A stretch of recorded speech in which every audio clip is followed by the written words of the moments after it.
storms now to watch. The area of rotation on that one is not as strong as what we've seen approaching the Stone County area. Go back to state view.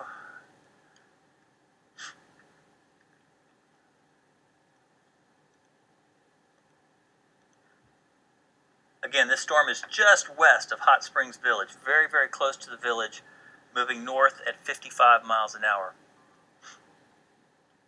Let's go back up to nothing confirmed on this storm yet. Nothing confirmed on this producing a tornado. But I do want to go back up to where I've clearly seen a tornado on radar, and this is now moving into Stone County, crossing from Van Buren into Stone County, very close to the town of Rushing. This tornado warning in effect till 5:30. The storm was 2 miles northwest of Shirley, moving northeast at 35 miles an hour.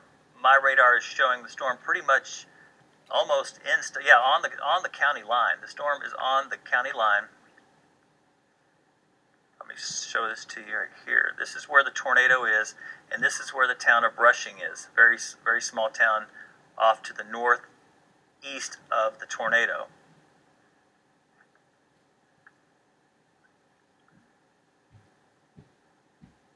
Shirley's to the southeast. Shirley, you are not in the path of that. Fox is in the path of that.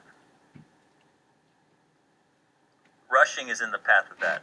Elba is to the west of that. So this tornado, again, will not affect any longer. I'm not expecting it to affect Van Buren County. I think Van Buren County is pretty much clear, as the storm is now approaching southwestern Stone County, headed up toward eventually, possibly, the Mountain View vicinity.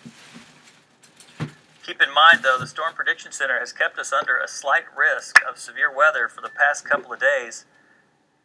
That has not been upgraded.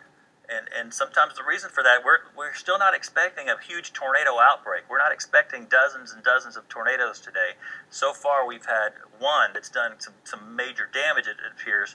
But the slight risk continues in effect for most of the state. Now, here's the severe threat. We talked about this last night. We've tweaked it just a little bit today. We've upped the risk of tornadoes and large hail into the moderate category. The main threat is still expected to be very strong straight-line winds. Now, what's going to happen when this cold front catches up with these supercells? It's going to develop a squall line, and that's going to pretty much bring the threat over into the high wind category. At least that's what we're thinking should happen as we head into the evening and early overnight hours. Now, yes, there is a risk of tornadoes. We have 2 tornado warnings, 1 confirmed so far today. So that is still a major concern. But it looks like if we can get that cold front in here, it'll be more of a straight line wind event later on this evening. Here's the forecast as we head into the evening hours. The storm should affect the Little Rock area between 8 and 9 o'clock tonight. And you can see that's still kind of a broken squall line that the models are picking up on. It never really does develop a clearly linear squall line. The models aren't at least picking that up just yet.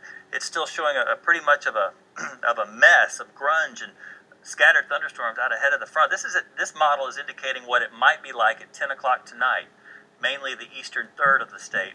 And then the storms are slow to move out. 1 a.m., we're still talking the Delta counties, probably not until 3 or 4 in the morning before the whole state begins to clear out with these storms. And even the eastern counties still may see some overrunning as the cold air begins to move in, and then we begin to see a little bit more of a clearing. We're also expecting the potential for some flash flooding.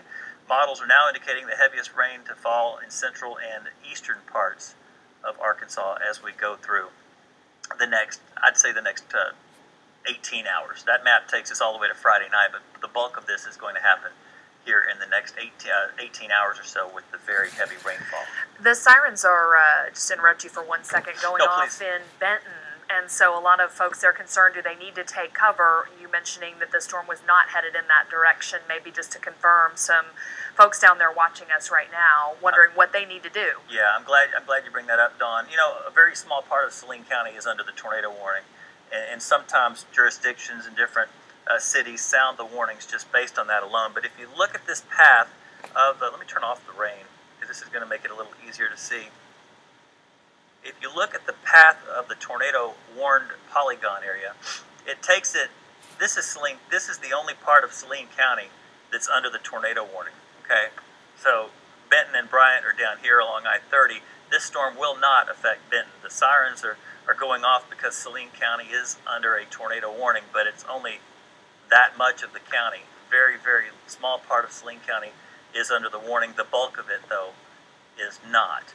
It looks like the storm is going to be more of a threat to western and central Perry County than anything else. Let me check this out on the velocity. I'm not picking up a real well-defined rotation in the storm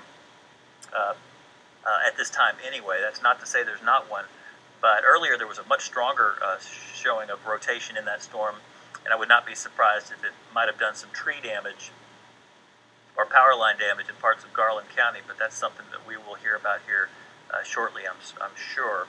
Let's go back up to Stone County.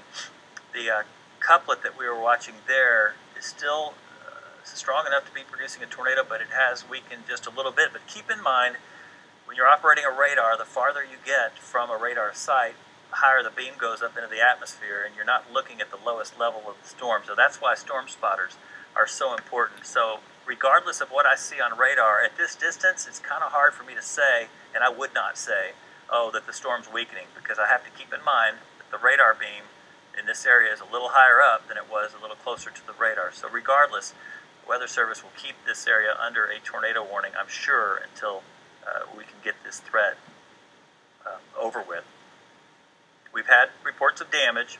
I don't know if y'all picked up any new damage reports.